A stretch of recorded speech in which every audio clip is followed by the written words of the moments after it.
course, as far as written skills are concerned, now we have AI to help us a lot. But what about speaking? You'll have to do it yourself. Probably in near future we might have something which will help us even speak with the help of AI. You never know. That might come up very soon. But we need to be prepared for that. That human touch is definitely needed there. So English is almost equivalent to good employability skills. But we as teachers, policymakers, we need to make those paradigm shifts, or we need to think in a different manner. Okay. And it is not only on us. We need to collaborate with other departments.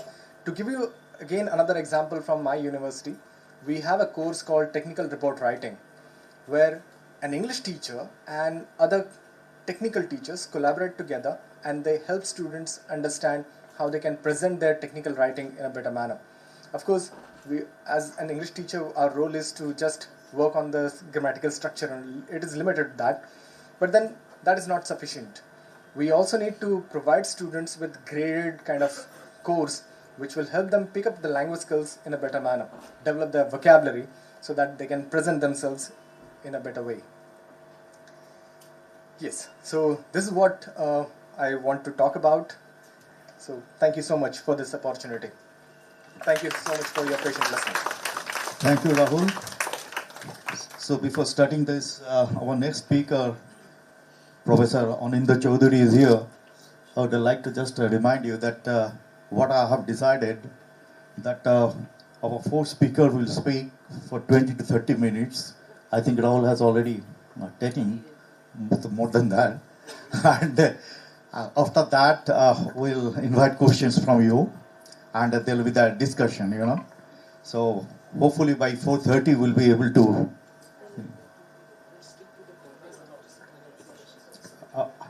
Now, it all depends. Now, another objection is there that let us all stick to the formal discussion. So what would you like to do? Would you like to put the questions before or after the session, after the finishing of these four speakers? So I think after the finishing of these four speakers. Okay. So now I would like to invite Professor NSHM Chaudhary from the Century University to come on the dais. So, please. Thank you so much. So, I'm very garrulous by nature. So, this was a timely warning which the moderator gave all of us. I will keep that in mind, of course, and I will speak about certain things which are tangentially related, I would say, to the central theme of the conference. Related though. But till this particular thing is set up, I would like to say that I have a few takes on what Rahul said just a while ago. He kept on using these expressions like good English, English communication, English in a singular manner. Now that, in my opinion, is very problematic because literature actually, gestures towards the multiplicity of voices, multiplicity of Englishes, which could be there. Is it already there? Yeah, just a second. So I'll talk about it. It's this one. Yeah. Yes. So this would make us believe that English is this one language, the skills of which have to be honed. How to move forward this way, right? Okay. So and so on and so forth.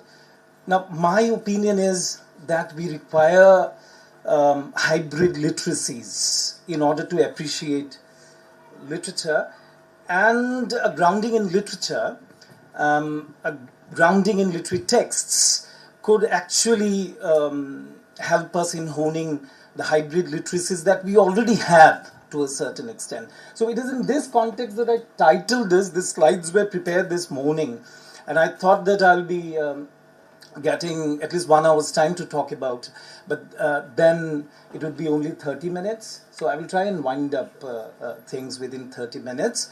So it's titled From English to Englishes and Beyond. This beyond part is very problematic, and I don't think I'll be able to do justice to this grand design of the talk that I had in mind.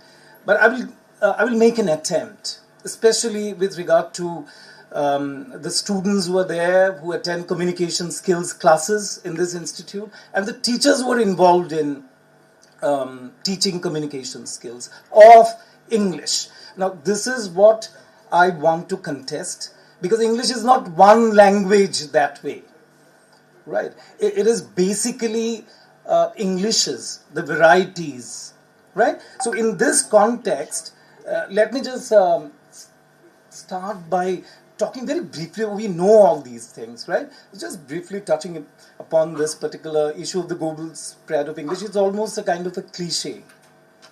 We know how English spread from that one place to different parts of the world. So in this context, what people have done is, people have talked about, this is a wonderful book which was published in 2008, Yamuna Kachru and Larry Smith, not visible to many people there at the back, I know, but this is titled Cultures, Contexts and World Englishes, right, where Yamuna Kachru and Smith, what they've done is they conceptualized 4 diasporas.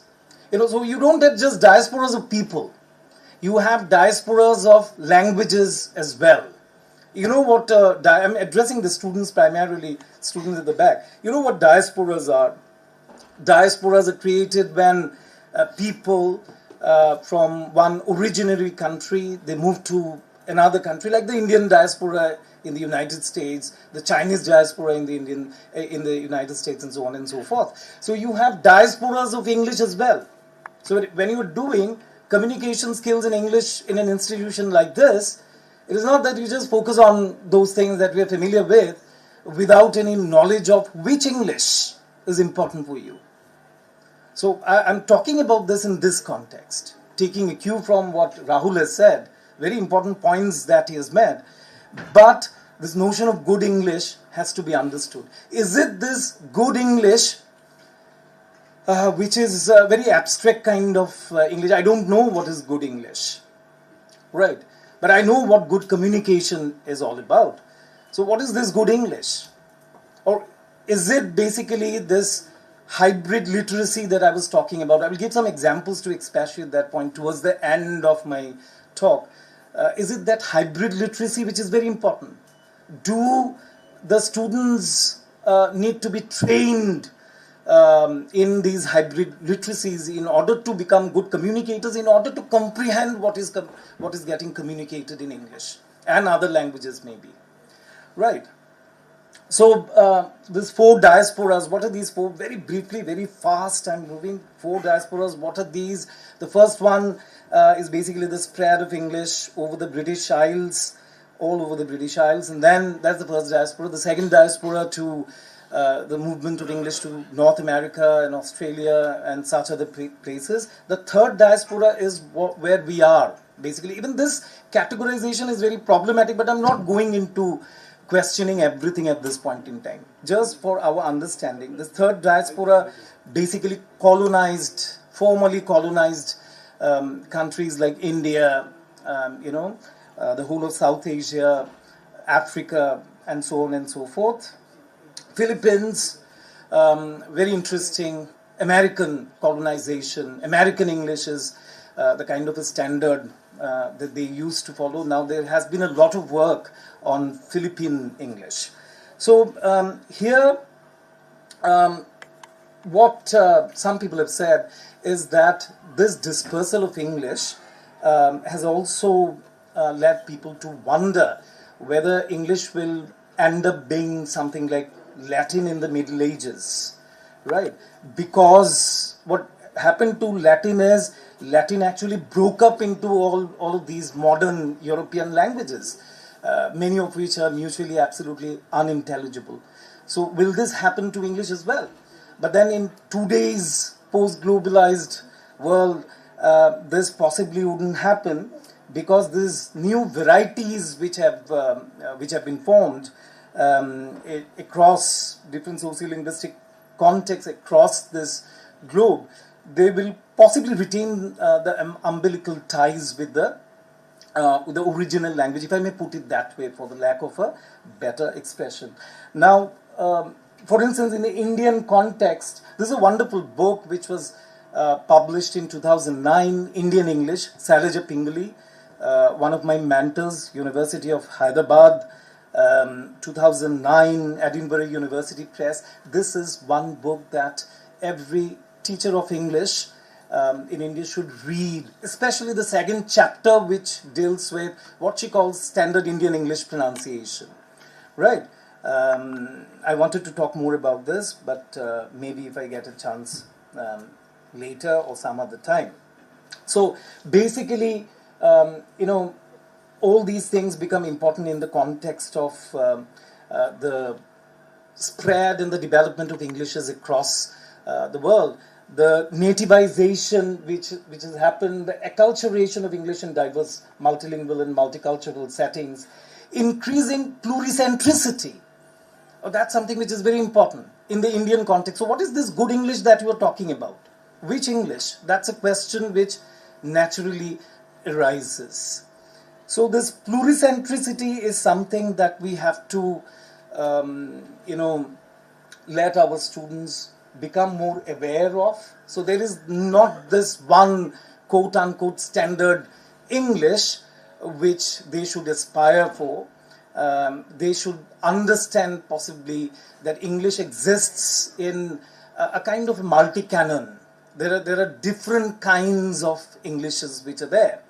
So that is one thing which the term Englishes points towards. It's significant because it symbolizes, as I said, the pluricentricity of English and an acceptance of the variation in form and function of the different varieties of English and the use of language in divergent linguistic and cultural contexts. Okay, now next, when you talk about English, you have to, and the spread of English, there are basically these two models which are very important. Unless you understand this, the problem with a lot of English language teaching in our context is that I believe, it focuses on methodology without focusing on the politics of English. I mean, that is something, so your methodology is divorced from an understanding of the politics of English. That makes it very problematic. So many people who undergo this ELT trainings in various institutes, including my alma mater, EFL University Hyderabad, they are not very much aware of, unfortunately, linguistic imperialism, and that's something which is very important. In the 1990s, you have Robert Phillipson talking about linguistic imperialism. Of course, many people, including me, we have our own takes on these issues that he highlighted, because that's a very biased way of looking at the spread and the function of English in different contexts. But linguistic imperialism continues to be important because, as Phillipson points out in his book Linguistic Imperialism, that there are certain agencies in the post-colony. Right? In the English language teaching discourse, these things are normally glossed over.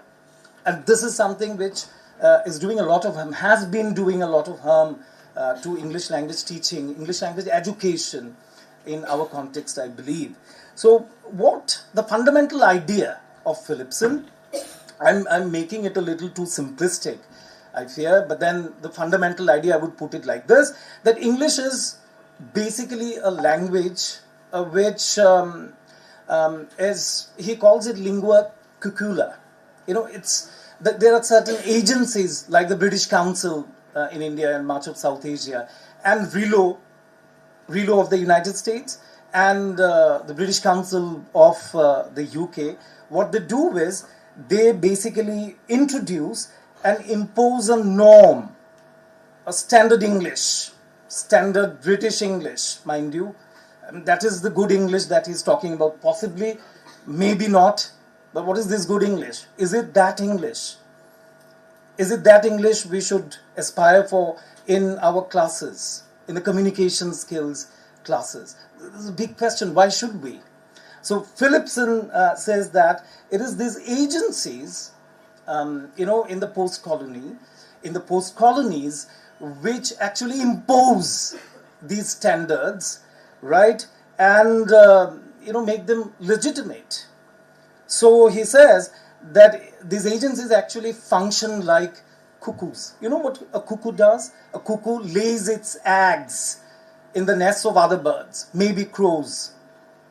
So the post-colony is that nest of the crow.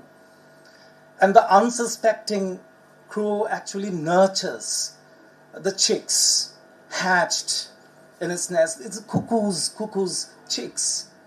Right, and these cuckoo's chicks, when they grow up, they drive away. The story is not as simple as that, because many of us have contested these ideas of Robert Philipson, but this is an important idea which one has to understand. So English imperialism or English linguistic imperialism functions in this manner. It spreads in this manner. This is one theory. The other is linguistic pragmatism.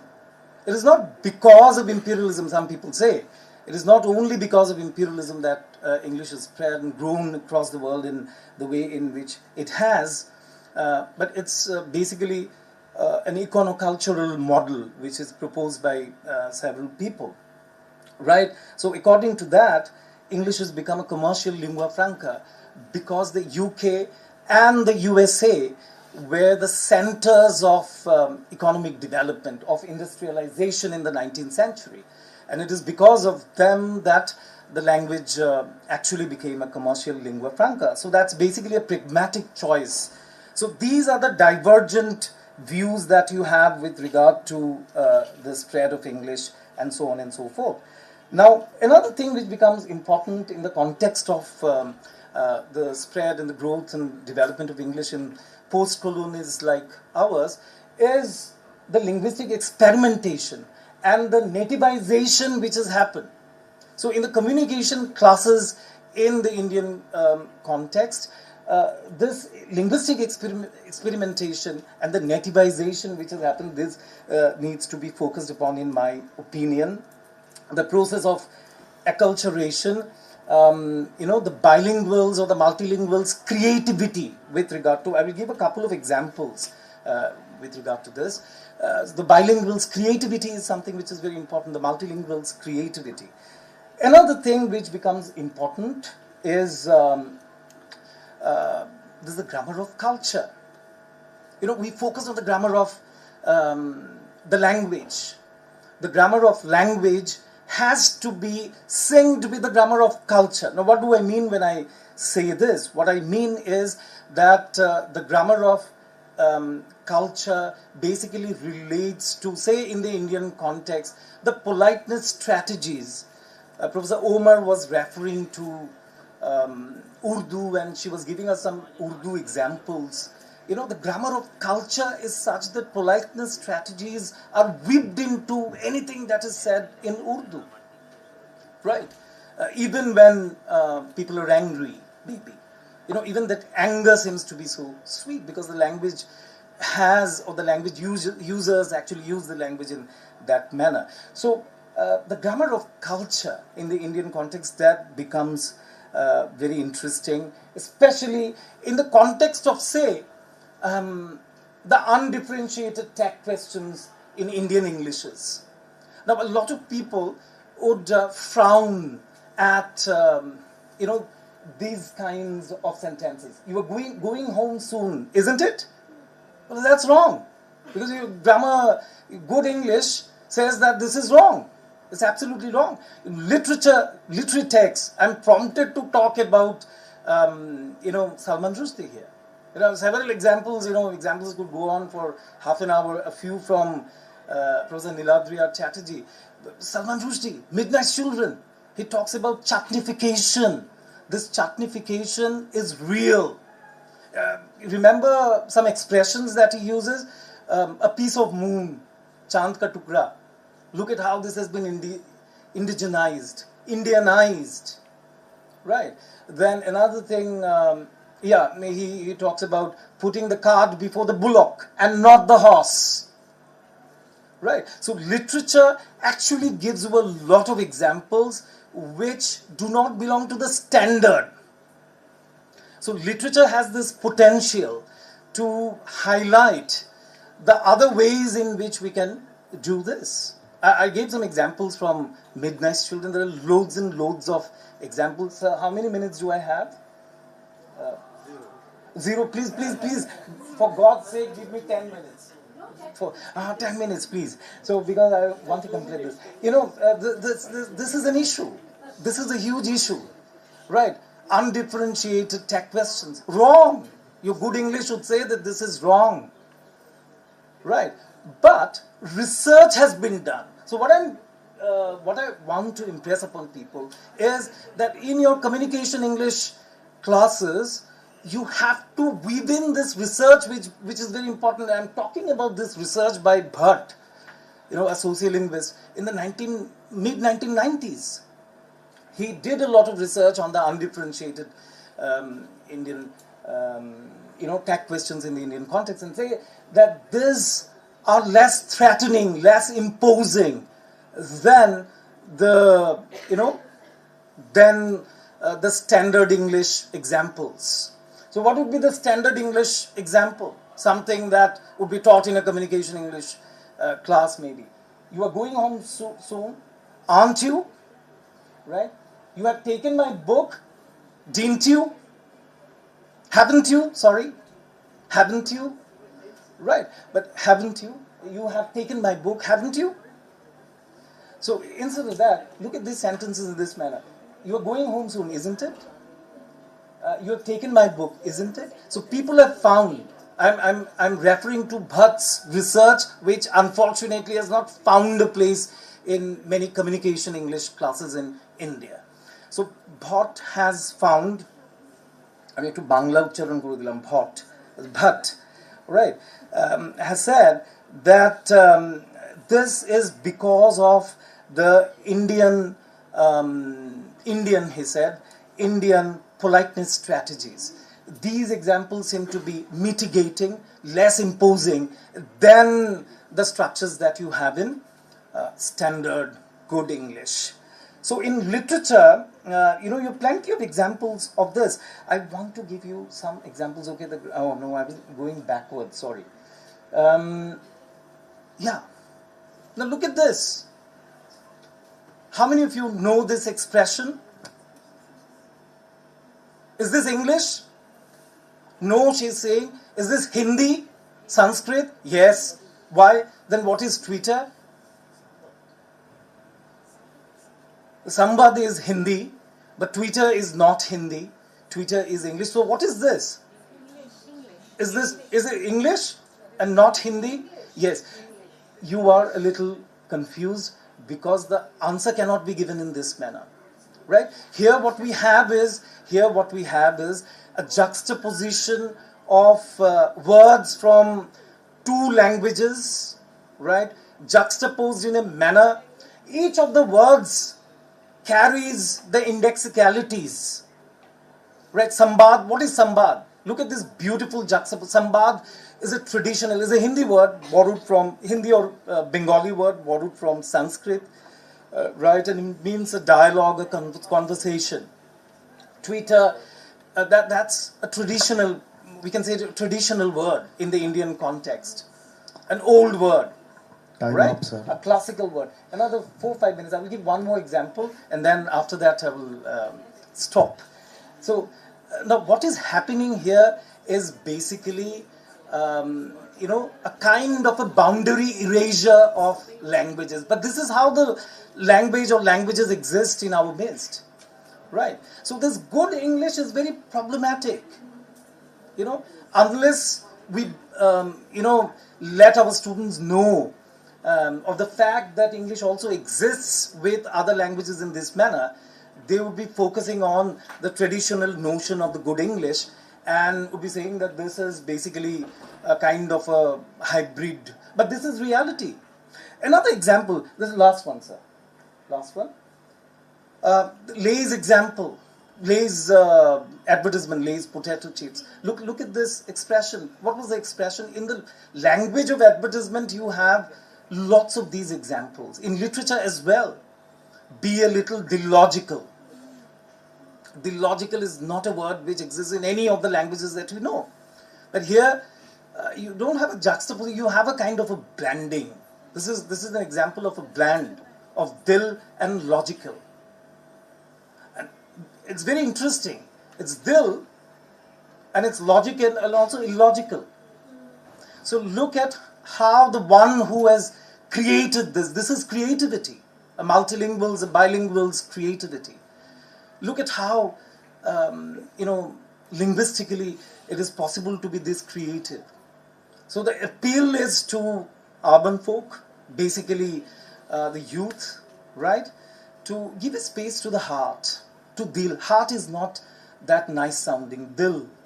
Just imagine, dil, and be a little less logical with regard to fitness, right? And indulge in eating chips sometimes. Be a little illogical. So what I'm saying is, literature, language of advertisement, should actually make us aware of the creative potential that language has, that languages have, right? And in the communication class, these ideas should find a space. Thank you so much. Thank you. Thank you, Professor Ananda Choudhury. Now, we have very limited time, and I have already got 2 warnings, The time is given that 4 p.m., that is the ultimatum Professor Soujanya Puri had given me. So now I would like to invite Dr. Shantanu Nyogi to express his mind about literature. We have also heard about the good English and bad English. It reminds me one thing, that the Hindi-speaking people, they often say, "Sir, what is your good name, please?" So once I said that I don't have any bad name. That whatever the name I have, that is my good name only. So when I was just listening to Professor Ananda, so I just reminded that like my family is standing there. Because in Hindi, they never say my wife is standing. They say my family is standing. So I opened the door and found that only his wife is standing. I said, "What is your family?" Sir, she is my family. So this is English. And now with Professor Nyogi, please.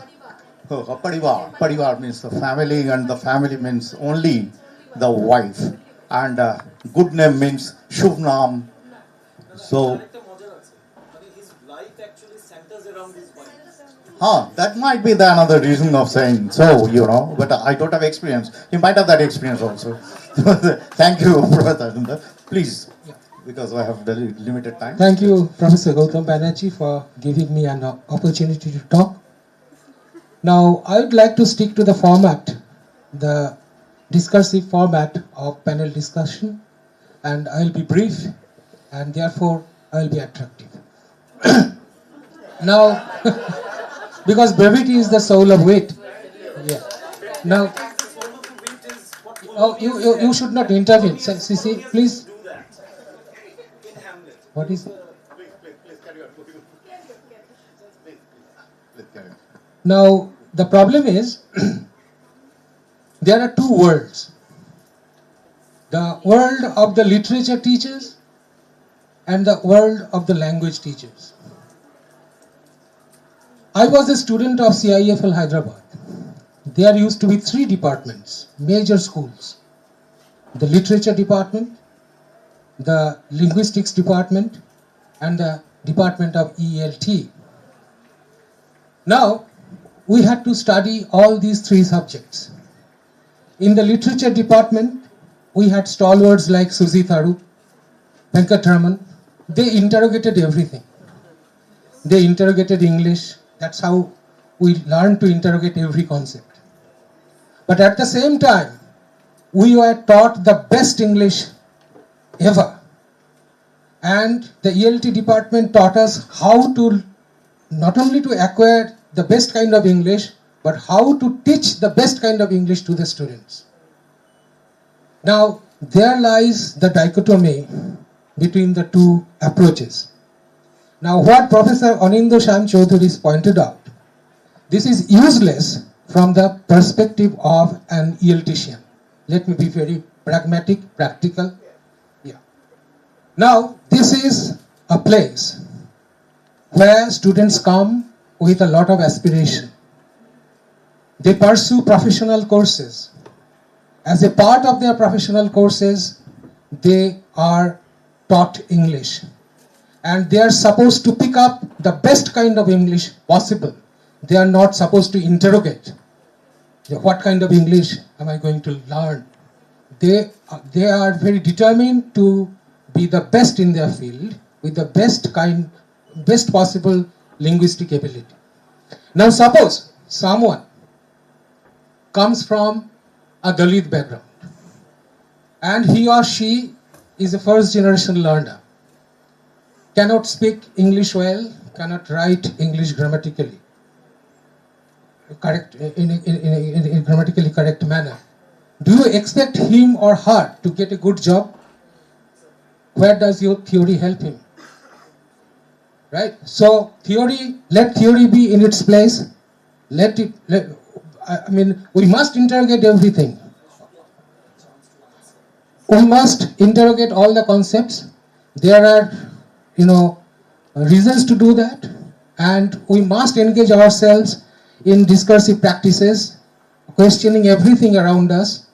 But we should, at the same time, also be very pragmatic with our life goals, with our aspirations, and we must not, accept whatever is given to us. We must not be satisfied with whatever we have got. We must aspire to move forward. We must aspire to be the best. That is the driving force. Now, if you go on interrogating and questioning everything, I don't think at the end of the day you become successful enough, right? And success does matter, right? So let me be very clear about that. Now, these are the opening words. Now I would like to stick to the basic question on which this international conference is centered. Can literature help us to enhance our employability skills? The answer, in my opinion, because I said I'll be brief, is at the same time yes and no. Why no? Because as Professor Chattopadhyay pointed out right at the beginning, that literature really doesn't help us to enhance the employability skills. At least in the short-term level, suppose if you pursue literature only for 2 years in an undergraduate course, it will certainly not help you to enhance your employability skills. But if you engage with the discipline of literature right from your childhood days, and if your engagement is sustained for years and years, and if it is a lifelong engagement, then maybe after some 10, 20 years, you will be a different kind of a person. You will be a more confident man with a lot of abilities within you. So that will ultimately certainly enhance your employability skills. So that is my moot point. Thank you. Yes. Yes, Professor Ananda just wanted thank to you, react to Shantanu, that. for saying what you did. But the point exactly is this. What is this best English? Who will choose the best English for whom? Right. So what I was talking about is the receipt pronunciation is something which is not done, which is not taught. Even in UK, you have only 3% of the population of UK which speaks receipt pronunciation. Because receipt pronunciation is passé now, even in the UK. Right, and I was told this when I was doing my Trinity course back there. So what I'm saying is, students have to be made aware of the multiple canons which are there. The choices have to be made by them. Hybrid literacies are important in today's context.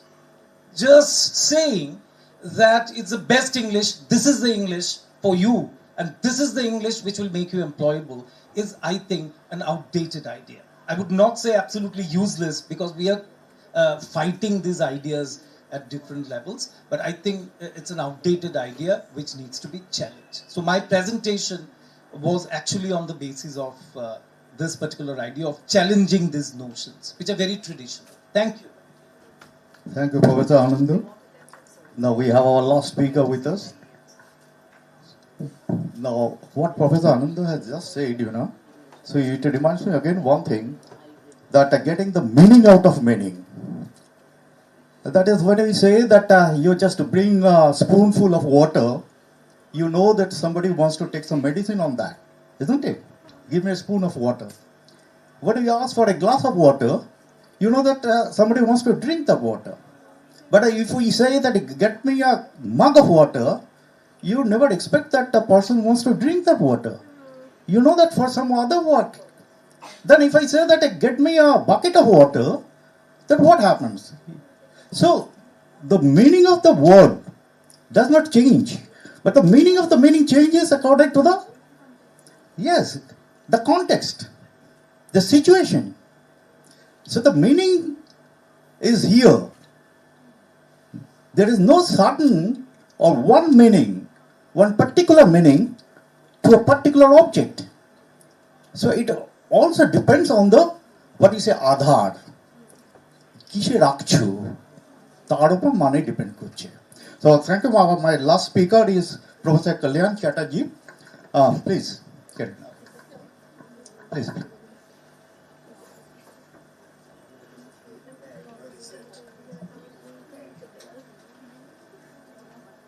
The logical thing is still there. There's a long line.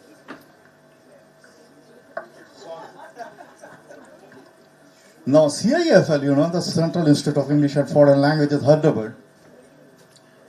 I think plenty of people are here from CIFL. And there we used to say, that give them rice, ice cream can wait. That to teach them language first, the literature can wait. Because if they don't understand language, how do we expect them to understand literature and enjoy literature?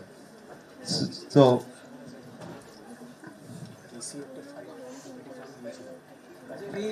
Shantanu said something very interesting. Brevity is the soul of wit.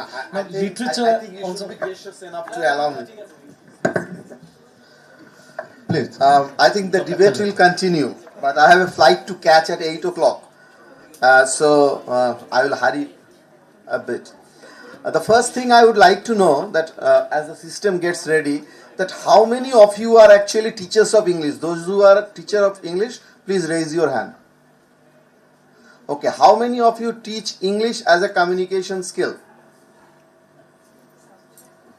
And how many of you are students? Okay, so now why I am asking this? Thank you. Okay. Now why I am asking this? Because I am trying to understand that whom I am going to address, and to address you properly. I will take.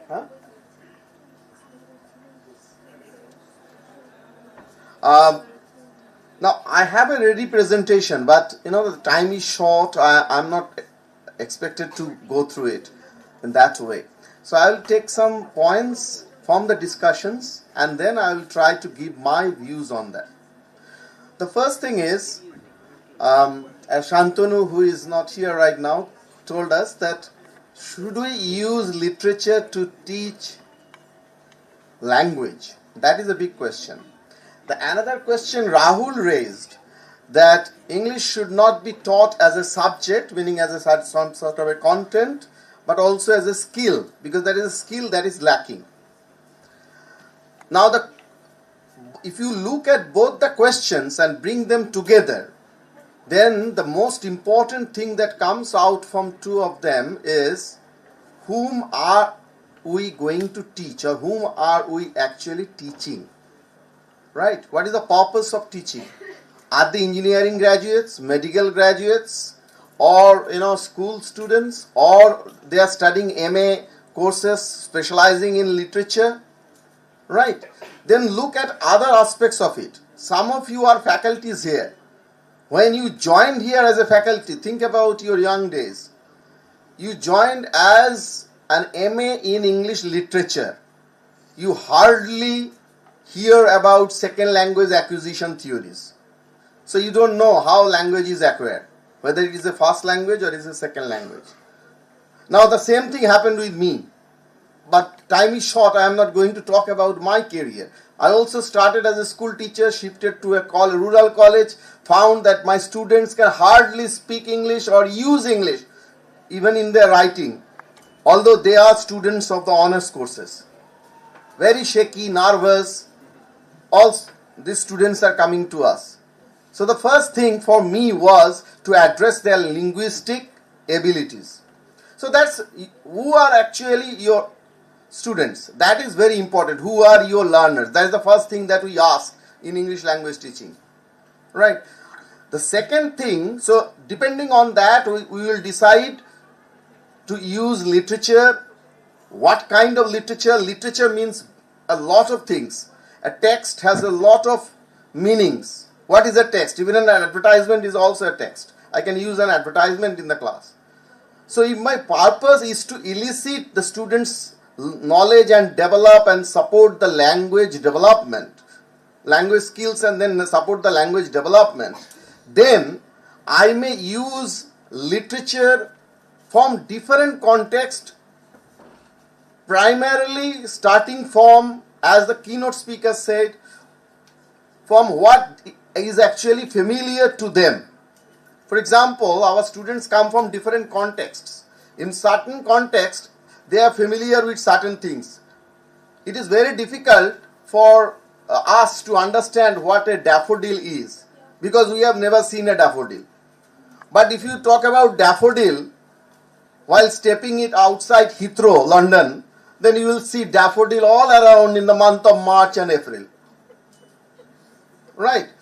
So even I didn't know before 2009 that what is a daffodil. I have seen pictures of it. Okay, this is daffodil. So that is the problem. So think about that what your students are familiar with. So you have to select the specimen of the literature that you may use. Literature is a very good source of language.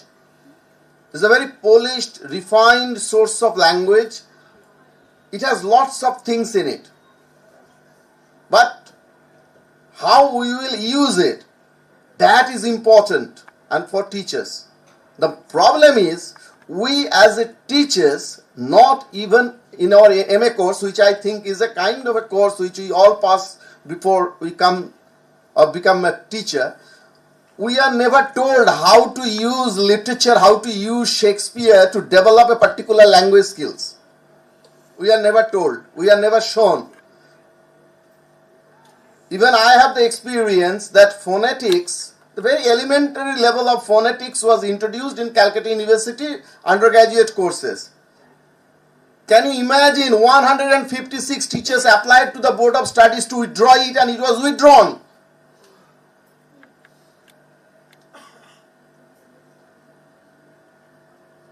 Right? So, we don't know.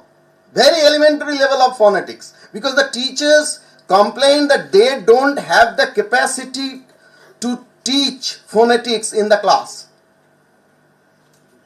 So if you cannot teach phonetics, then how can you teach philology, history of language? Right? Aninda is talking about varieties of English. If you don't know phonetics, how do you know what is love and love? Manchester and RP. How do you know that? So these are the things we are so much excited about. Now quickly, so look, what is employability? This is for teachers, not for students, but you can also think about. There are two perspectives. One perspective is your perspective, student's perspective, what employability means to you. And then that is the individual. And another is the employer's perspective. So what is your perspective? Look at which words are actually repeated here most. Gain and maintain the employment. The first one. Gain and maintain employment. That is the individual's perspective. But from the employer's perspective, all that is Rahul is talking about and we are all talking about since the morning. That is communication skills, problem solving skills, team skills, collaboration, etc., etc. So these are the 4 employability skills. Can literature be used to develop them? Yes. But it requires your skill. So I need to do a workshop in NSHM for 4 hours to show you with specimen of literature that you will bring how you can frame your activities to develop these skills amongst your students. But you can. But you have to select. Selection and evaluation, selection, validation, 3 things are important. Why literature matters for employability? Look at them. What are the skills? And then how literature helps. You read on your own. I will not read out.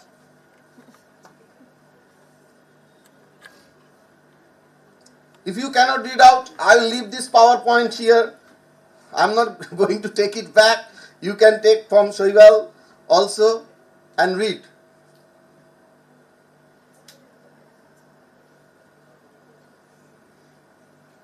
So lots of things literature can do. So just to say that okay, literature can't be used or it can't do anything, I am not in that club. It can do certain things, it can do certain things very well, but it cannot do all the things very well. Same thing, more elegant looking presentation. Okay. Right. This is where I want to come to before I finish. Criteria for selecting and evaluating a literary text. So how will you select? So first thing is, for example, what is the theme of that particular literary text? Say I am taking a poem. But before I decide that I can use it for a particular skill development, I have to think about what is the central idea. Whether this can encourage discussion or whether this will encourage discussion or whether the students will be able to relate it to their context and express their own ideas on it, whether I will be able to elicit some of the ideas from them. Okay. And then maybe I have in mind some of the social issues, whether they will be able to address those social issues or messages that are embedded in the text or not. I think Anindo said actually the literature has multiple voices. Right. True. Multiplicity. Yes. Layered meanings. True. We can explore that. But before we do that, we have to keep in mind what is the theme, what is the language or style, how it is relevant. Okay. Plot, structure. We have to look at all the intertextuality, reader engagement, relevance to audience. We have to think about all these things. Finally, how literature is going to help us. Now, if you can use literature, or if we do use literature in the way I am talking about, then it will help us to navigate across multiple contexts. For example, how many of you know, how many of you have read Wuthering Heights? Yes. Please don't say where is it. Where is Wuthering Heights? Meaning, where is it? Emily Bronte wrote about it. Where is that Heights?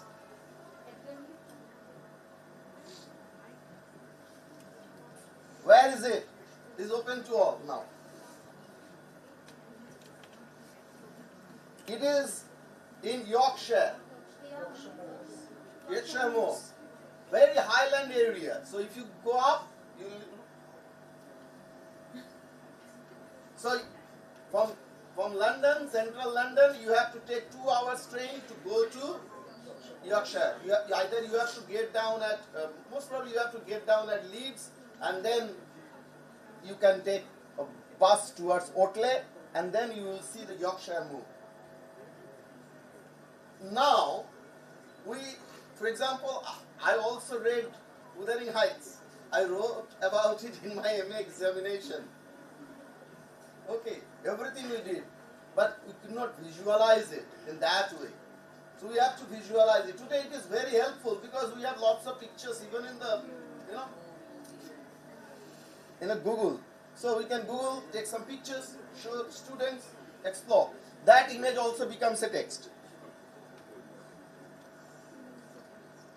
So you can take the students and make them understand that this is the context. This is England, this is the context, this is America, Texas, this is the context. So you can make them familiar with different contexts, different social issues, ethical issues from different countries, from different cultures. So you can prepare them to work in a kind of a multicultural, multilingual sort of environment. So that is what literature helps us to do. Okay. Sorry. So any thoughts or any questions or comments, I would welcome them. Thank you very much for your patience here. Thank you, Professor Kalyan Chatterjee.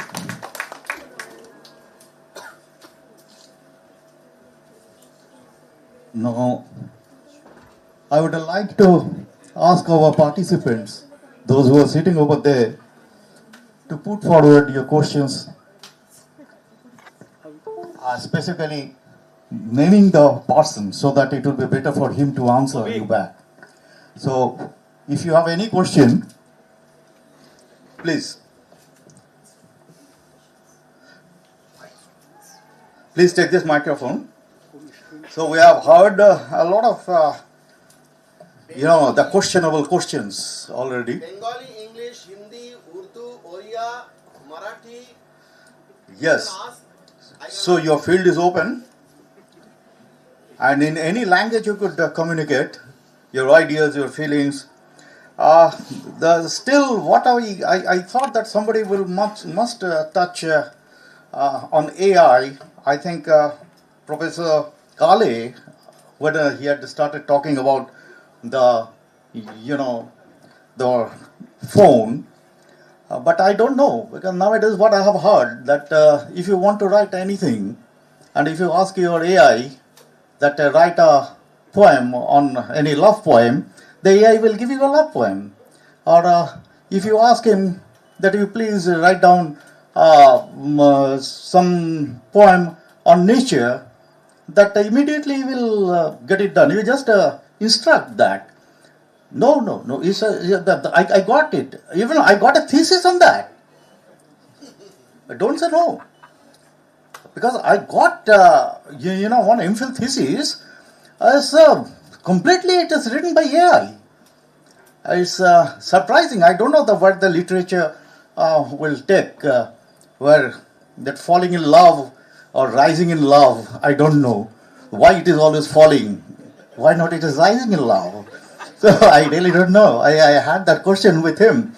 So the same, that why it is the literature at all we require. So a lot of discussion has already taken place. But the translation somebody had, I think in the morning session, it was just touched upon, but the students of literature, they can do well in translation work. And a lot of universities are doing on it. The big projects are coming up. In fact, the UGC has also taken up this project on translation. If you are interested, you can see to it. The words have just come across, some gaslighting, the breadcrumbing this morning, that, yes, I see the smile on the face. So they know what is gaslighting and this thing. I never knew these words. That is some literature. is coming up with these words. I don't know what will be the future of that literature. But yes, these people are very much interested. I got 20 of such words, but we have very less time. And we talked about aesthetics, ethical values, and whatnot. And then which literature has come, a big question. We have talked about the diaspora, the standard English, the RP we have talked about. But that received pronunciation, I personally don't like that, because, when we talk about literature or even the language, I don't think that it is a big barrier, for us.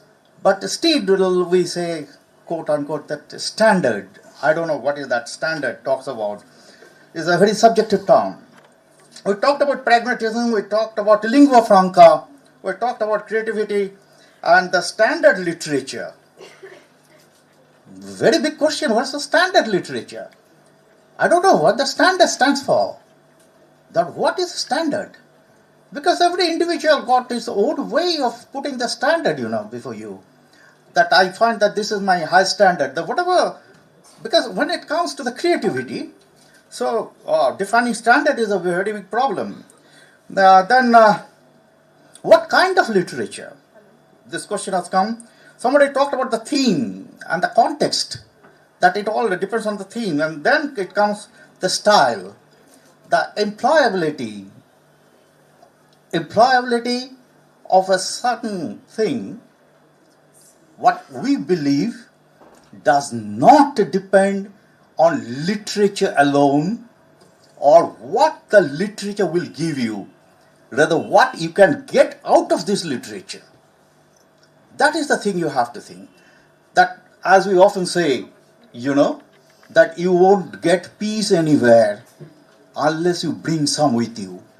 So the same thing, that you love literature, you read literature, is not only that the literature talks about the development of the 4 skills, but apart from that, it's much, much higher than that. That's why we do love literature. So I would invite a few questions from the students and the participants, if you come forward. Then otherwise I will just say goodbye for today. So please, I don't really have a question. I really enjoyed this session thoroughly.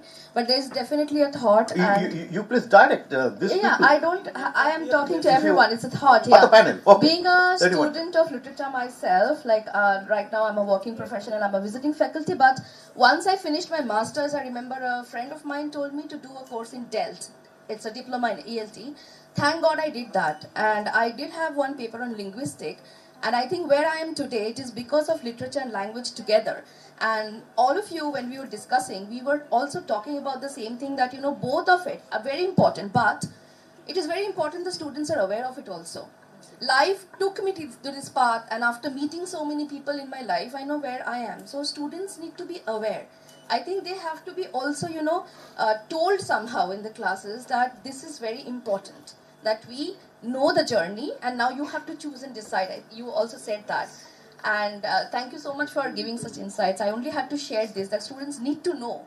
They are unaware. They don't understand. They don't know the path. And we know it already. We are here. Can we do something where we actually also teach them or tell them how to take this decision? How to understand this? Thank you. Such a big question. Anyone, please answer. Thank you for that statement. I think I'm audible. So this particular thing that you have the mic. Yes, but is it good? Yeah. So thank you for this statement, first of all.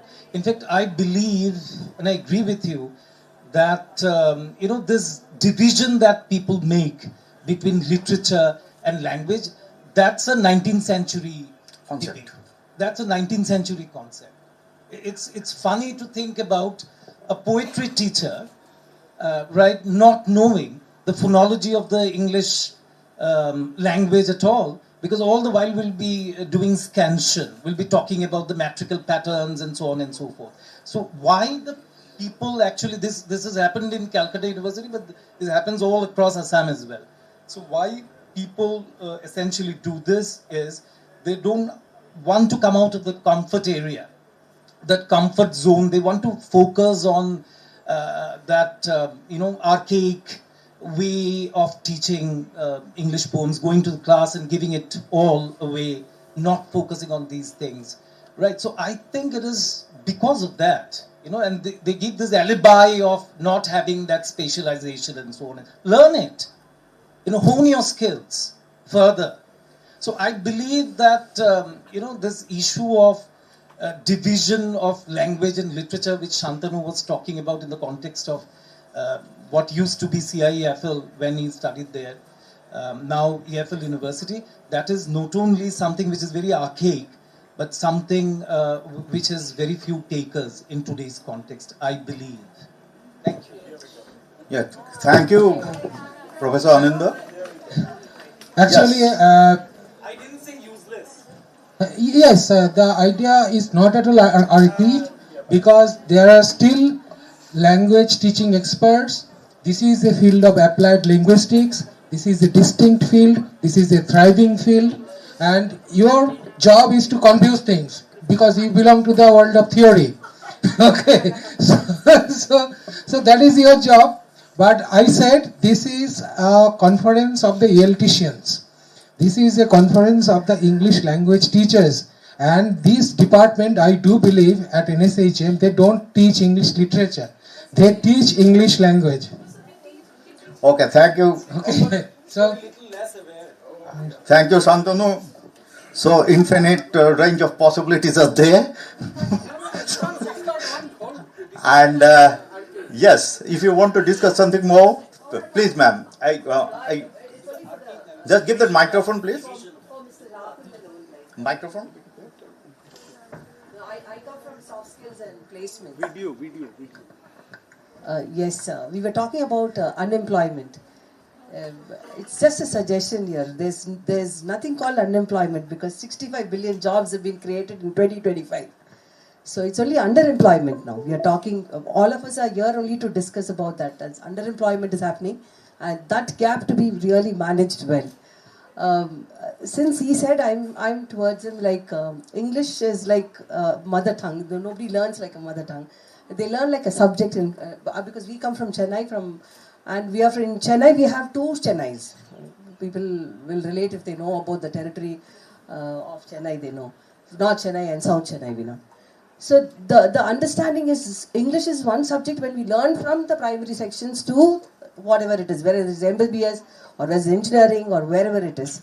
So it's learned like a subject, not like a language. So that was the only problem there. And I, like one of the old veteran in soft skills now. Like I've started in my career in 1993 as a soft skill trainer, so I understood about this. So now talking about unemployment is no more into picture now. It's only the lack of the skills what we are talking about. The concept of unemployment is archaic. Under sir.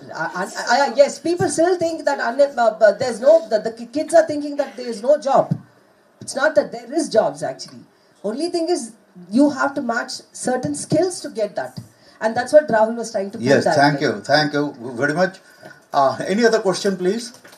Yes, one question is there at the back. Please, could you please hand over the microphone to that gentleman, please?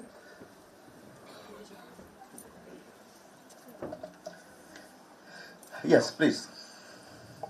Please tell your name first. Good afternoon. My name is MD Sahil Mullah and I'm a second year student of NSHM Knowledge Campus. I have a very small question, okay. There is a taboo like a good speaker is a good storyteller.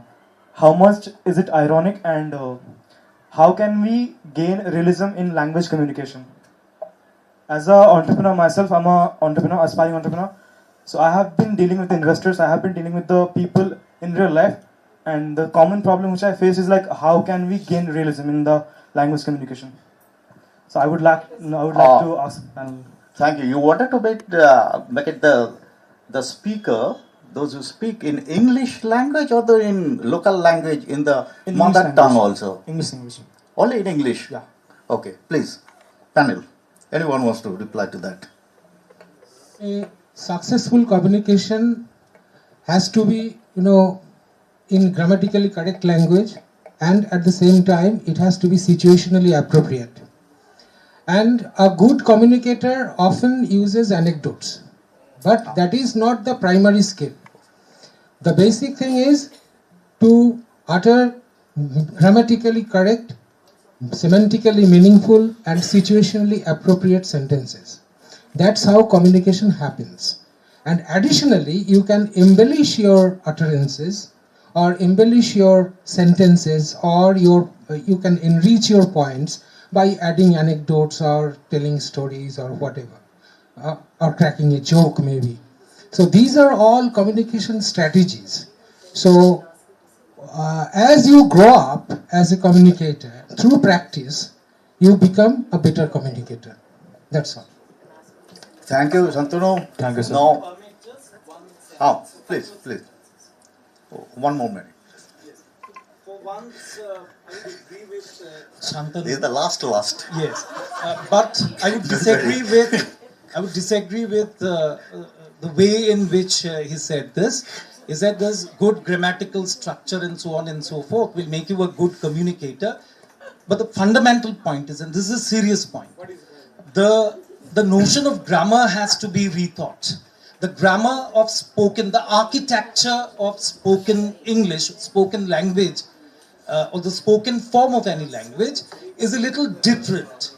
It's a little different. The architecture itself is, you have dangling structures in spoken English, which a grammarian, an old grammarian, traditional grammarian, somebody, he's not very old, somebody Chomsky. with whom he can be likened, I will say only this much, would frown at the dangling structures which are used in the spoken form of the language. So I think to become a good communicator, one has to be aware of all these things. The grammar of spoken English, I would go to the extent of saying this, right? For instance, in spoken English, fillers are there. The fillers are essential.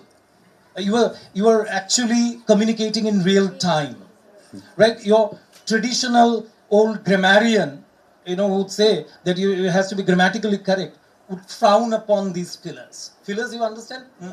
That you use, not very often, but sometimes. So this is an interesting question, but the dynamics of spoken language, if you're talking about oral communication, that has to be understood.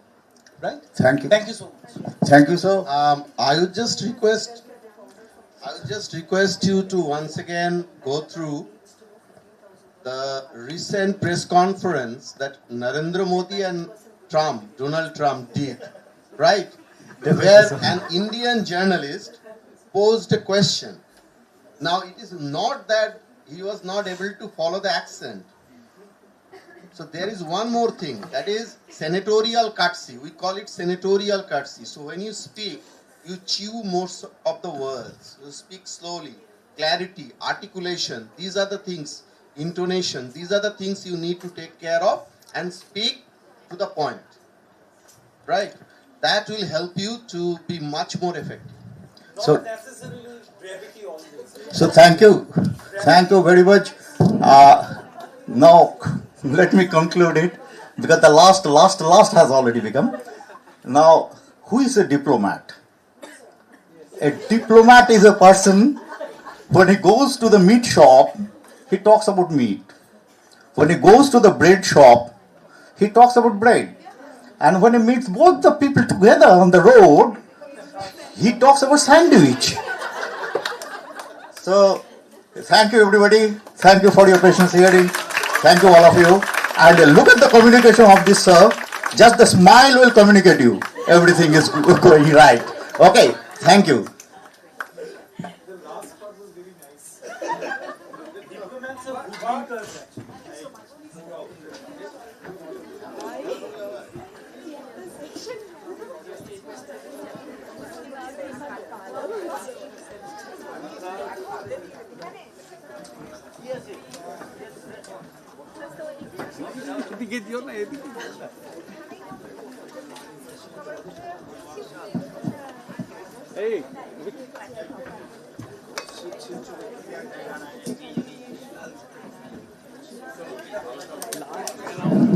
এটা যে বন্ধ করবে ওইটার ভিডিওটা শুধু একদম ready কাজ still না video I request you to be seated. We have the last workshop coming up. Please be seated.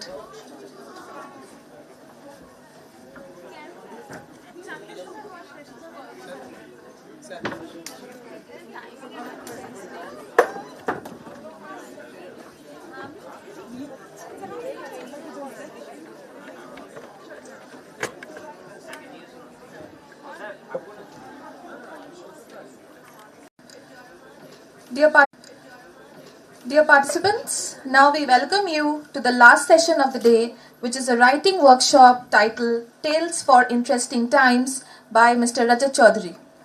Rajat Chaudhary is an Indian novelist, short story writer, an environmental columnist, and an activist.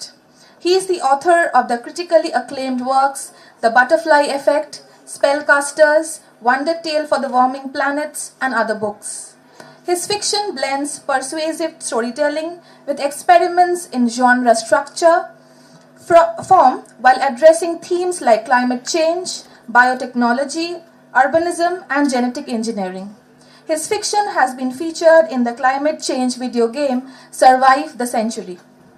On behalf of the 3rd International Conference Organizing Committee, I welcome you, sir, to NSHM Knowledge Campus, Kolkata. I would request Dr. Puri to felicitate Mr. Rajat Chaudhary.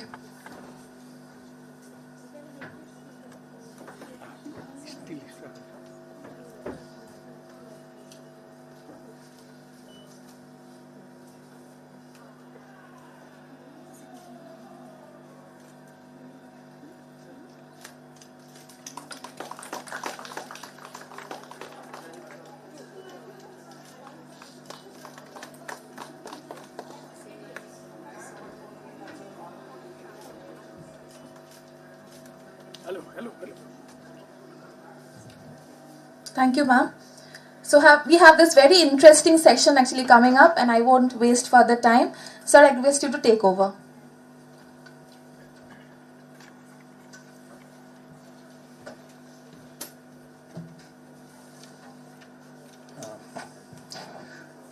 Can those at the back see what's written there on the screen? Can you?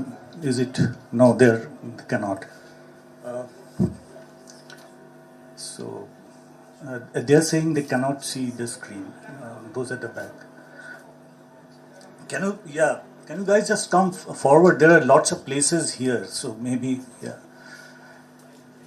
It would be easier to write the stories together also if you are all kind of clustered around these tables instead of sitting at the back. So those who can see the screen, there's a QR code there. You can scan that code, or you can type in that number.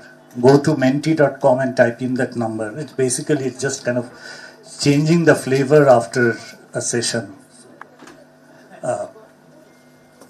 And then you just click.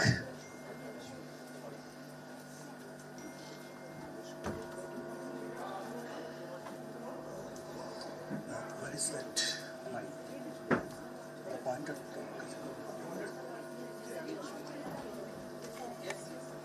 Oh, so 100% are bored, it says now.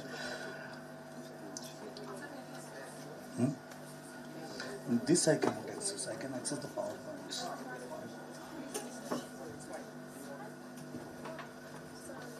No, it's okay. You have got it. Okay, fine. Yeah, 50% are curious and 50% are quite bored, and no one is sleepy, it seems. Okay, so yeah, 67 and 33. We can go to the next one. Yeah, if we can just change that.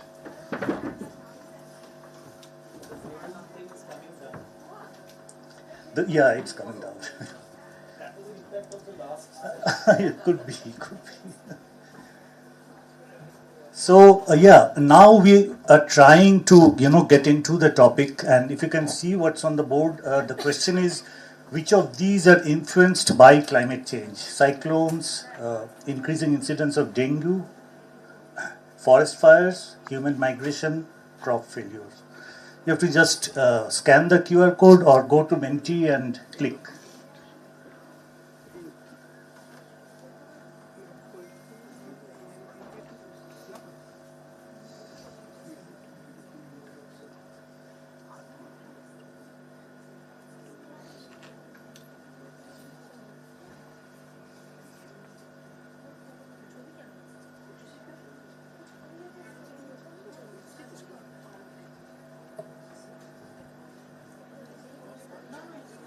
Okay, yeah. So most of you have said that severe cyclones are an effect of climate change, forest fires too, human migration, and crop failures. But nobody has clicked on dengue. The incidence of dengue has gone up because of climate change. So it's an interconnected problem. You know, it is causing various kinds of issues for the planet, for people, for other beings. We can move to the last one, I think.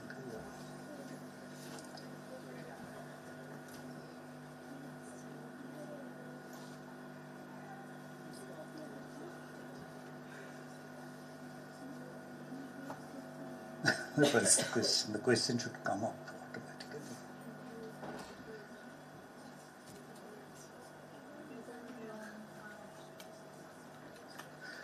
This will come to at the end. We can close and go to the PowerPoint. So anyway, good evening. It's almost evening now, and most of you must be tired. So we'll basically try to play a game in this session, but I will introduce a bit of storytelling skills, try to introduce and talk a bit about the kinds of stories at least activists and climate fiction writers are trying to write today, because these stories can help to trigger climate action and also create awareness among people about the various kinds of changes that we are seeing today. It's not only climate change, there is desertification, there is, plastic pollution, extinction of species, wars everywhere, and many of these are interconnected. So as this so-called Chinese proverb goes, we are living in interesting times. The times are really interesting, and so what kind of stories can help us engage with these times? So this is just a moment.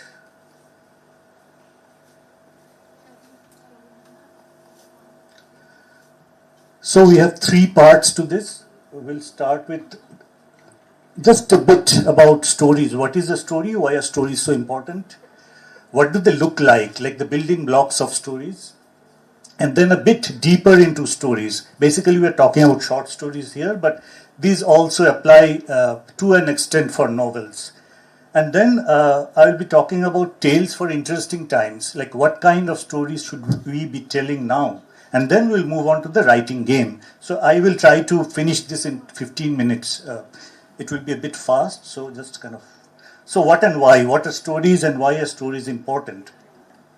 So I always use this visualization.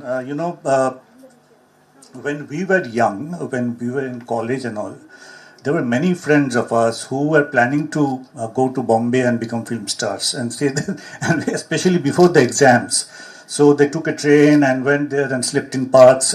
Nobody was successful, but let's think of someone who lives in a small town in Bengal or Bihar or somewhere, having a similar kind of aspiration, and one morning he buys a ticket and goes to the local rail station to take the train to Bombay.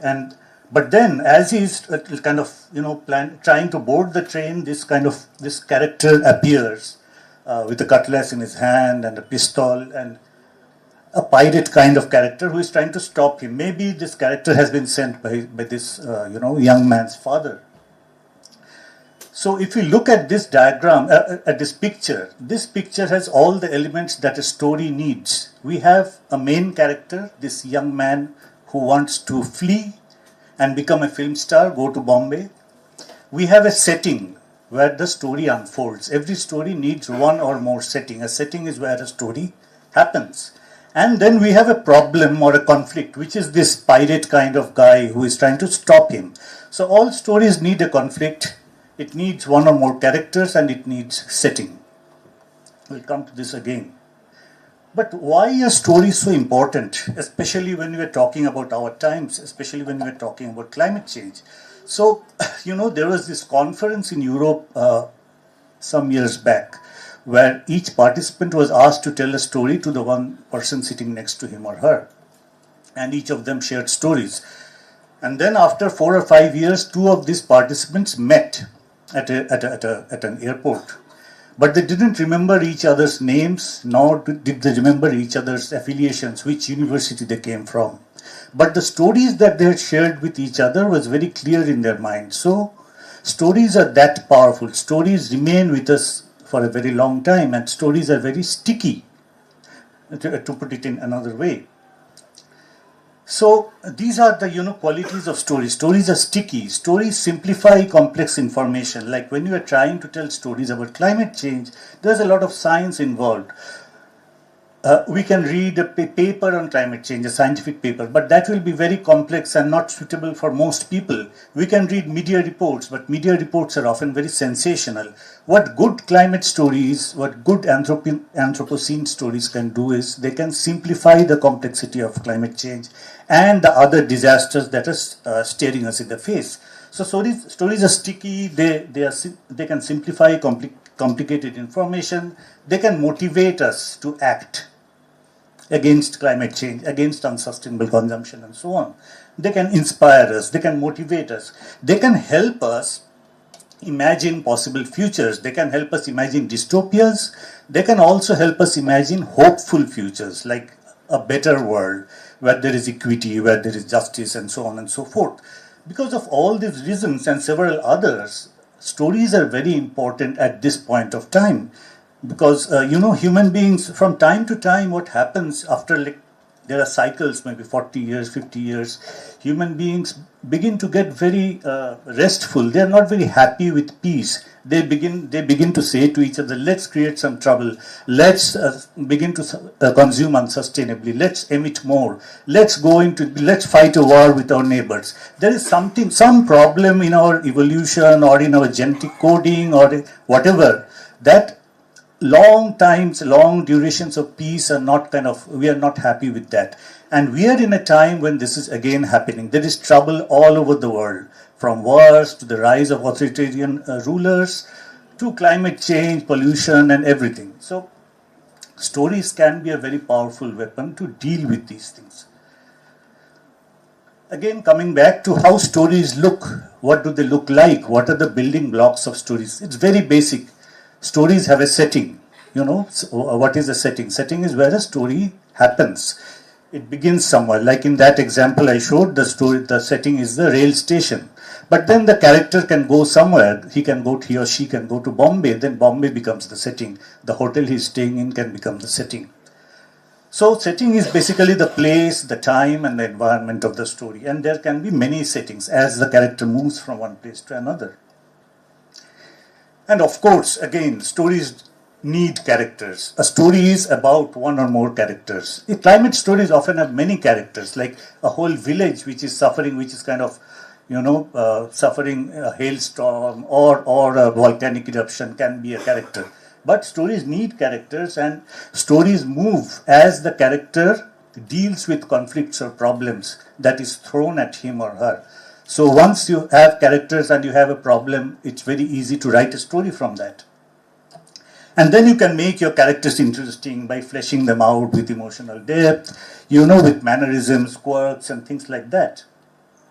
So that's basically what we have about characters and settings. And then there is the plot. As this guy leaves, either he has a fight with this pirate-like character at the rail station and he cannot go to Bombay, or he goes to Bombay, gets into trouble, but then he is very successful, becomes a movie star, or he comes back. He fails, but he comes back a changed person and does something different. He might become an environmental activist, for example.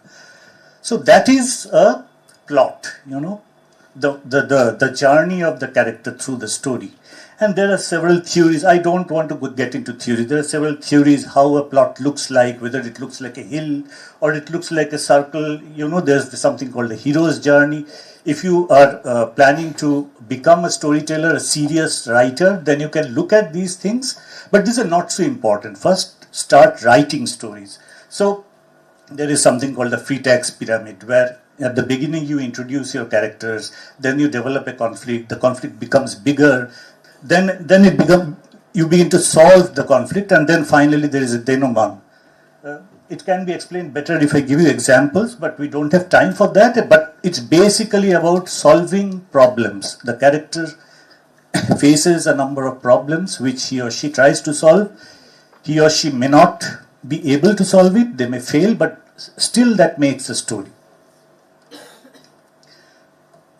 So once again, going back to theorists, somebody has said, using Jung's ideas, that there are basically 7 kinds of plots in the world. All the stories that have been written till now can be kind of divided into these 7 kinds of plots.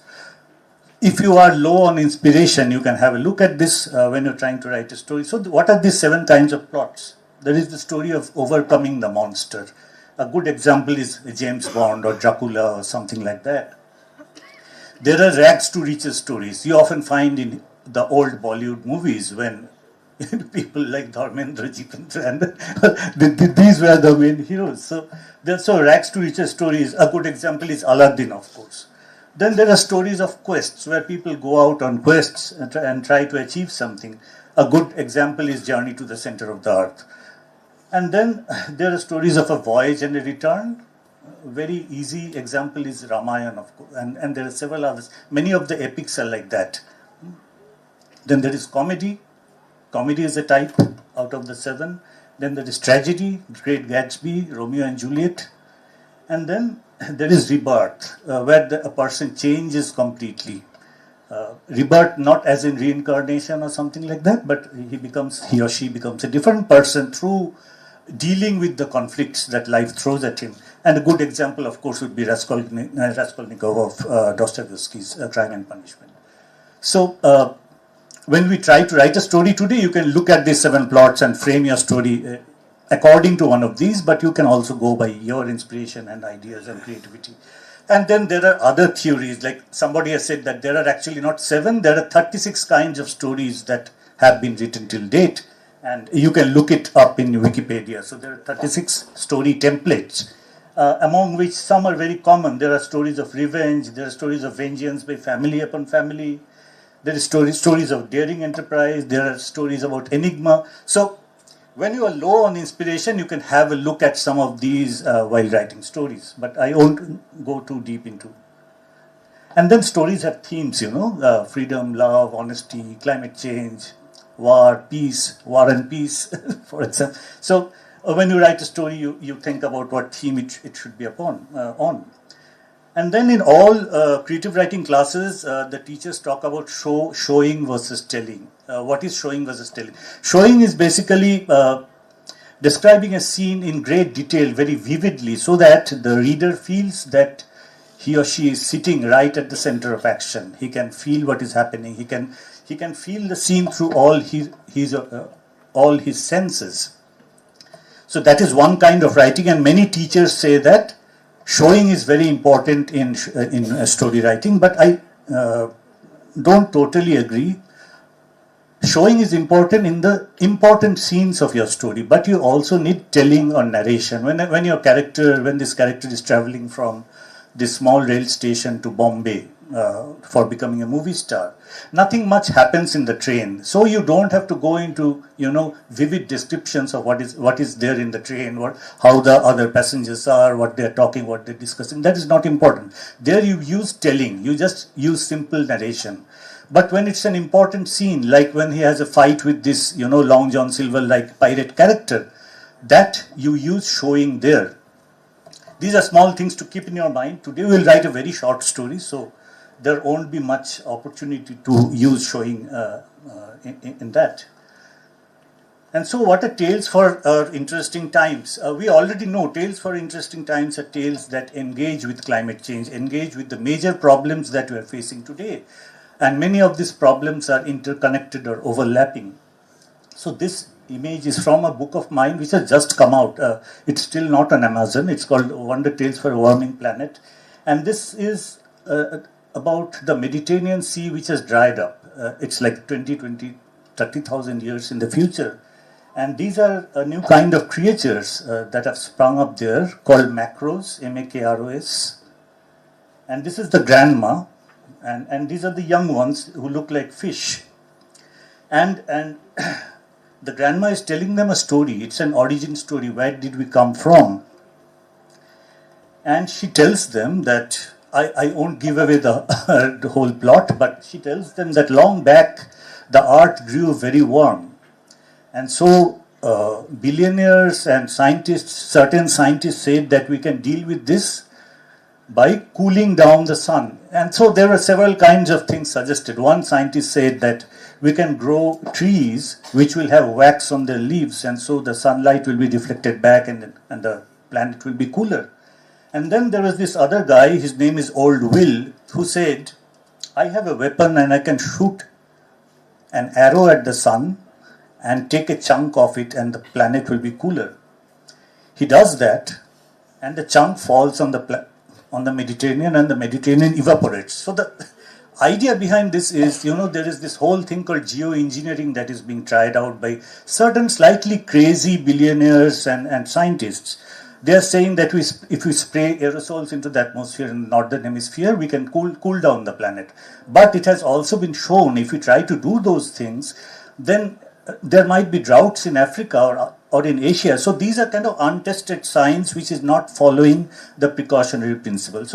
So my story is about that, how totally this plan backfires. And this Old Will is, it's kind of a caricature of Bill Gates. Because Gates was doing an experiment like this. In Iceland, he was pumping calcium carbonate or something into the atmosphere, but he was stopped by the locals. So anyway, so this is my book.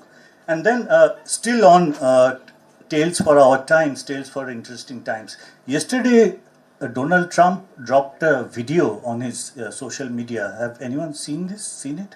It's not Twitter, it's called Truth Social. And this is about Gaza, a very developed, rich Gaza where you can get the video on the internet, where you find this Elon Musk having some exotic food and then bearded belly dancers and cars, big cars, which look like Tesla, and there are yachts moored on the shore.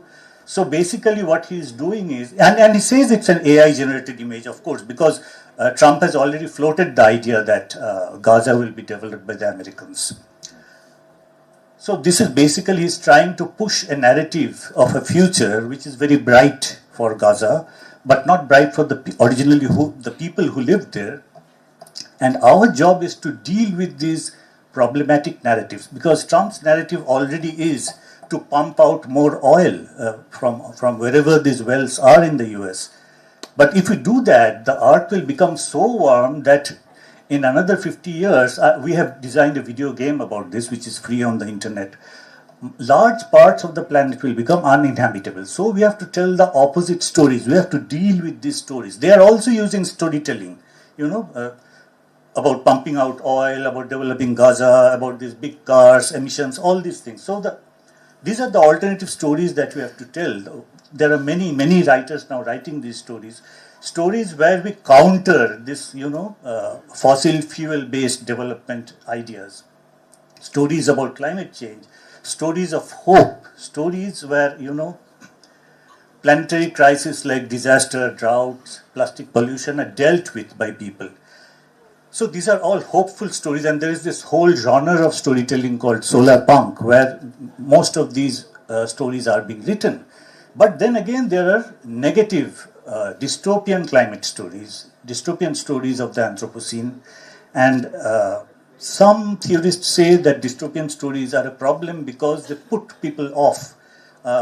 They kind of sink into despair and they don't take climate action, which is partly true. Actually, research shows that hopeful stories trigger more action than dark stories. But then again, if you think of, someone like the Buddha, who saw those scenes, the old man, the sick man, the dying man, and then he did a long meditation, and then he founded a world religion which might have saved millions of people, saved their souls, let's say. So darkness can also have an influence. So when you write these stories of our times, stories of our interesting times, try to write hopeful stories, try to write stories, solar punk-like stories, where people come together to change the world, but do not give up dystopian stories totally. Dystopian stories can also influence people. Darkness can lead to spiritual change in many. there are many other ways of, creating ideas for writing stories about climate change and the present. So this is one which is kind of slightly borrowed from an Australian environmentalist. It's called the 4 Visions of the Century Ahead. And you can write stories about a future where an energy source like, cold fusion has been discovered, and so climate change is no more a problem. Or you can write a story about a future on the top right, which is the Snowpiercer movie, if you have seen it. It's very similar to, the countries come together and they spray aerosols into the atmosphere, and it completely backfires, and the whole planet goes into an ice age. Everyone dies, only a train circumnavigating the globe, a train full of people survives. So positive technology, negative technology futures. You can write stories about that. Or you can write stories about big governments clamping down on unsustainable consumption. And so there are already stories written like this book, The Carbon Diaries by Sassy Lloyd. It's about big government imposing carbon tax on people. Or you can write stories, solar punk-like stories. A good example is Ecotopia, where people come together to help each other. There is no big government. We use low tech, basically solar and some kinds of renewables. So there are basically 4 kinds of stories. 2 are technology dependent, one is positive and another is negative, and the other 2 are kind of people dependent, be either big governments or communities. And so, yeah, this is an image from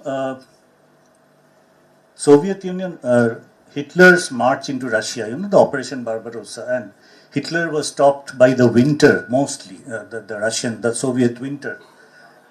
And it began to be called General Winter, as if the winter is another general. And we tend to forget that climate and the environment is very much connected with human history, is very much implicated in human history. And these are also stories of climate change. These are real stories that have happened. How the weather can stop a very powerful army. So when you write your stories, you can think in these lines also.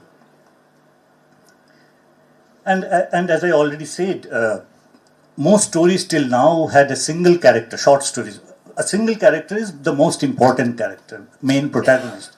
But when you're writing climate stories, we are beginning to think of collectives as characters. Like if you read Amitav Ghosh's Gun Island, a collective of activists is very important in that book, though there are single characters also. And we are thinking about connectedness with ecosystems, how ecosystems help us, how ecosystems provide services. We think of planetarity, we think of planetary connections. The water that is flooding the Sundarbans is coming from the ice that is melting in the North Pole. So that kind of connections we have to think about when we write these stories. And we have to also talk about the most vulnerable people of the planet everywhere, in India and other countries, even in the rich countries, because they are those who are most affected by disasters, climate change, war. Stories till now tended to forget about these people, or their voices were suppressed. So now the new kind of stories for our times should foreground these voices of the vulnerable, which is an area of climate justice, and I won't go into this. And also, it's a good idea to learn the science behind climate change, the basics. It's not very complicated. If you go very deep, it can become complicated. But if you are trying to write these stories, if you are trying to tell these stories, if you are trying to work with NGOs who use storytelling to trigger change, to drive change, then it's a good idea to understand the science a bit. It's not very complicated. There's a lot of information from the United Nations which are very simple and palatable. And in many of these stories, you have nature as character, of course, a mountain as a character, a speaking mountain, speaking animals, and so on and so forth. And of course, emissions, there are many kinds of climate stories being written. Those that are being written in the West make a very clear connection between the emissions and unsustainable consumption and production of us, of the people. But the climate stories that are being written here in developing countries or post-colonial countries, they often do not make the connection with emission, but they are very focused on effects, what is happening to people, what is happening to underprivileged people. That is not a problem, but it's a good idea to make a connection with the emissions in your storytelling. Also, there are more narrative leaps twists in the tale throughout climate writing, because climate change is itself so unpredictable. Think of the forest fires in LA, think of the more powerful cyclones in the Sundarbans. The number of cyclones are also also increasing. So we find a connection between this new kind of climate storytelling and the old stories. Like think of Arabian Nights, think of stories like the story of the hunchback who died with a fish bone in his throat. There is a similarity between that old kind of storytelling and the new kind of storytelling about climate change and our times. What happened in between is a long story. What happened in between was, because of modernism, these twists of the tale were kind of suppressed by certain writers. But it's not so important right now to discuss. And so, climate fiction in our nations, in post-colonial nations, often focus on what is happening at the ground level, exploitation, power, droughts, and things like that, without making connections with emissions and climate change. But some of these books have, including two of my books are put in there, Amitav Ghosh's book, and that's a movie, Kadwi Hawa, which is very good on climate change. Then Pamzi is from Africa. And The Sickle by Anita Agnihotri. This is very much a climate novel, though she does make the connection with emissions in one page. These are just some examples of the hopeful stories that are being written, solar punk stories. Shantanu is working on that. Some of you know she's doing her PhD on this topic. Solar punk stories are stories of hope, stories of renewable energy, stories of low technology, stories of communities coming together to deal with climate change. And so there are many books now that are coming out. We have worked on these two, Multi-Species Cities and Solar Punk Creatures. And this is, climate satire, you can call it, both of these. Ian McEwan's Solar and Don't Look Up. Have any of you watched this movie, Don't Look Up? No? Oh, well, it's a very interesting movie. It's about a planet killer comet that's hurtling towards the Earth and nobody is bothered. So please watch it. It's very entertaining also. When I watched it, I think it was on Netflix, but always, you'll find it somewhere. It's very popular. So, and theorists always create, new theories about a genre. So there is someone called Gregor Sanderson, very well known. He has divided climate writing or Anthropocene stories into 5 types, which are social breakdown, very simple to understand, where society breaks down because of climate change. There are stories of judgment, where nature strikes back.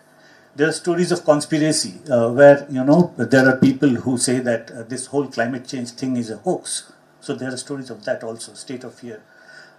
There are stories of loss of wilderness, like suppose the whole of Sundarbans vanishes. So there can be climate stories like that. And there are sphere stories where some people come together, but the problem is it's usually the rich and build spheres of their own to live safely. Like you remember during COVID, many billionaires from the US and Europe escaped to New Zealand and in their bunkers, and they were living in their bunkers and waiting for COVID to go away. So that is kind of a sphere story.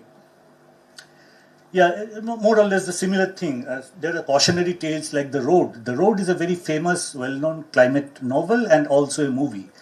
It would be a good idea to watch. It's entertaining also. It's about a father and a son walking across a devastated USA, which may have been caused by climate change or a nuclear attack.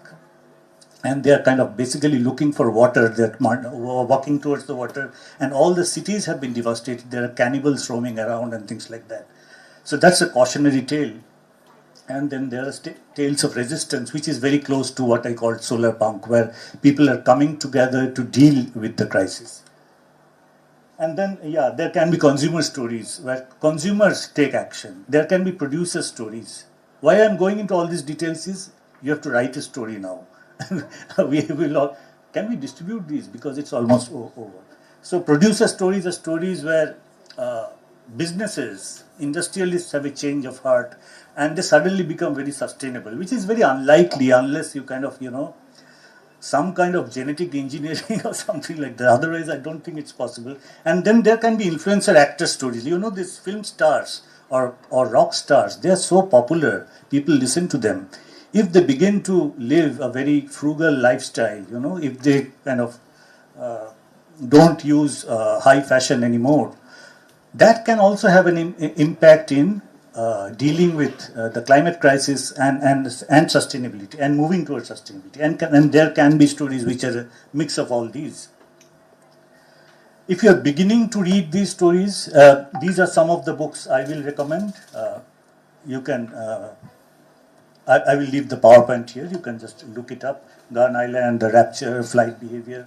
All of these are very good stories of the Anthropocene, stories for interesting times, as I call it, and more.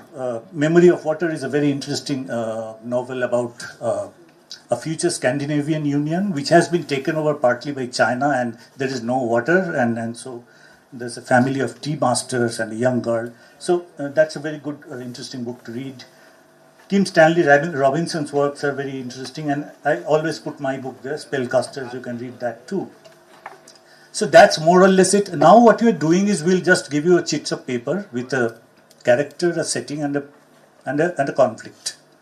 And depending on the time we have, you can write kind of a basic plot, 100, 200 words, sit in groups of 4 or 5, and kind of fashion a story.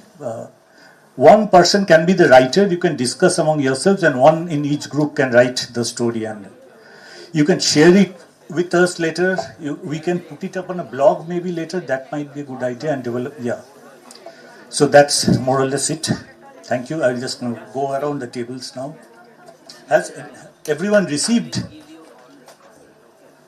Has everyone received the chit?